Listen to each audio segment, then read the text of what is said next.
Esse cara legal aí, é legal de verdade?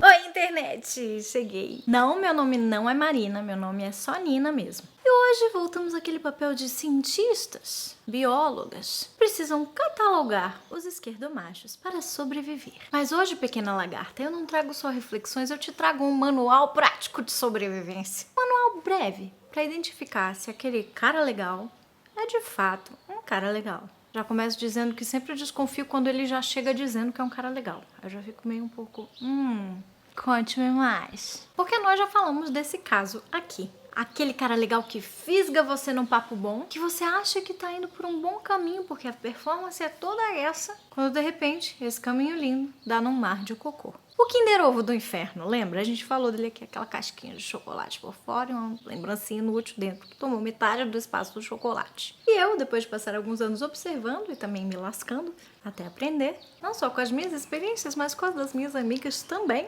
que afinal de contas estão inseridas num ambiente propenso à aparição desse tipo de ser. Venho aqui hoje para fazer tudo ficar mais fácil para você. Sim, pequena lagarta, a minha geração andou para que a sua pudesse correr. É assim o ditado? Você aí, mulher que me segue, que tá aí pensando, seria ele legal mesmo ou estaria eu caindo naquela famigerada cilada? As red flags estão aí, por mais sutis que elas sejam. E eu vou te passar alguns, de nada. Começamos com aquela que é traiçoeira. Sim, traiçoeira, porque é uma característica que a gente aprecia e aí é que tá o problema do esquerdomacho, porque normalmente ele usa uma coisa boa e dá um jeito de inverter ela numa coisa ruim. Mas é muito sutil e esse que é o problema. Começamos com essa que é traiçoeira, o senso de humor. Mas nem no senso de humor é uma coisa tão boa assim, pequena lagarta. E é aí que tá a armadilha. O esquerdomacho tem a habilidade de pegar uma coisa boa que a gente aprecia e quer usá-la para atrair a gente. De repente, vum! Ela se investe numa coisa que você fala, ei, peraí, isso tava tão legal, como é que isso ficou assim de repente? E o senso de humor, gente, o senso de humor, ele pode ser uma arma. Porque a gente sabe que o homem engraçado, ele tem vantagens. E ele tá na vantagem, normalmente. Mas o esquerdomacho usa o humor pra disfarçar pequenas atitudes horríveis. Pequenos machismos, às vezes nem tão pequenos assim. Sabe aquela opinião machista ou aquela atitude machista que sai ali, que ele deixa escapar no meio da brincadeira? E aquela risadinha depois, na verdade, desarma a gente. Porque a gente pensa, poxa, ele tava só brincando. Mas não, meninas, não. Ele tá só usando a capinha do humor pra dizer o que ele muitas vezes pensa assim, mas que ele não poderia falar assim de maneira honesta, porque ia sair do personagem. O que nos leva à segunda bandeirinha vermelha. Aquela bandeira assim, estilo praia de Ipanema no inverno, sabe? Alta periculosidade. E essa aqui é difícil de identificar, mas uma vez que você identifica, você jamais poderá desver. A performatividade. Personagem mesmo, sabe? Eu vou aí te ver hoje, nem que seja de qualquer jeito. Aí você dá 3 opções de rolê e o cara não pode nenhuma. Mas ele dá um jeito de cavar ali um momento que é conveniente pra ele. Quer que você apareça ali na casa dele, por exemplo.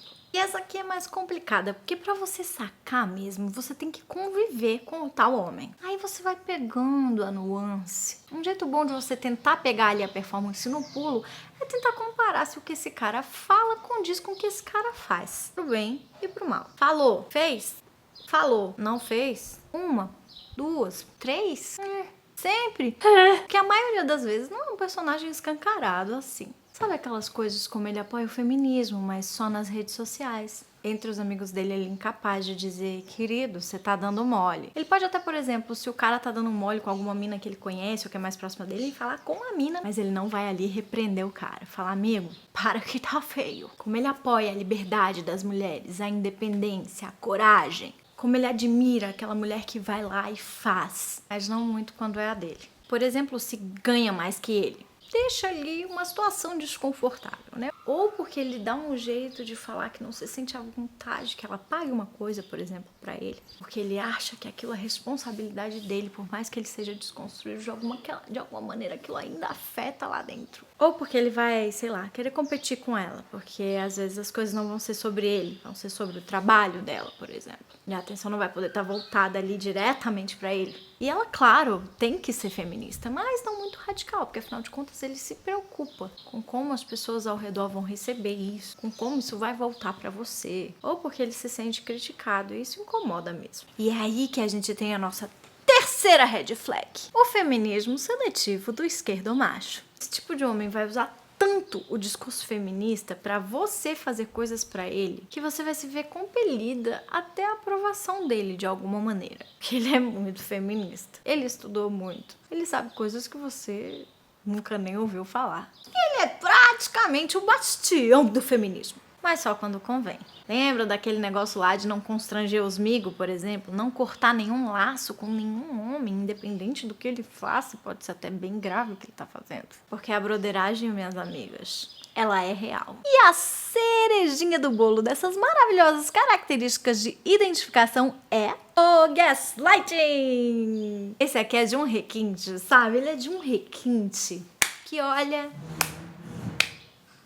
Então, de parabéns, homens. Porque, olha, de um requinte de uma desonestidade sem tamanho. Porque o homem que faz isso, ele diminui ou descredibiliza a experiência das mulheres totalmente. Tudo pra inverter o jogo e se eximir de responsabilidade, depositando tudo na cestinha do outro, a mulher no caso. Ou os astros, os signos, o Mercúrio retrógrado, as mandingas, tudo menos ele. Argumentando sempre que as mulheres estão exagerando, que elas são emotivas, que elas estão paranoicas, que elas estão inventando coisas, que elas estão traumatizadas com o passado e espelhando isso no presente. E o esquerdomacho faz isso com sutileza, amores. Ele nunca vai chegar dizendo que você é doida, mas ele vai te fazer sentir como se fosse. Porque ele vai te responsabilizar totalmente pelo que você sentir. Porque ele nunca tem culpa ou responsabilidade por você estar se sentindo mal. É porque você não se desconstruiu o suficiente. É porque você interpretou errado. É porque você tá passando do limite. E o que ele esquece de dizer é quantas vezes antes ele passou de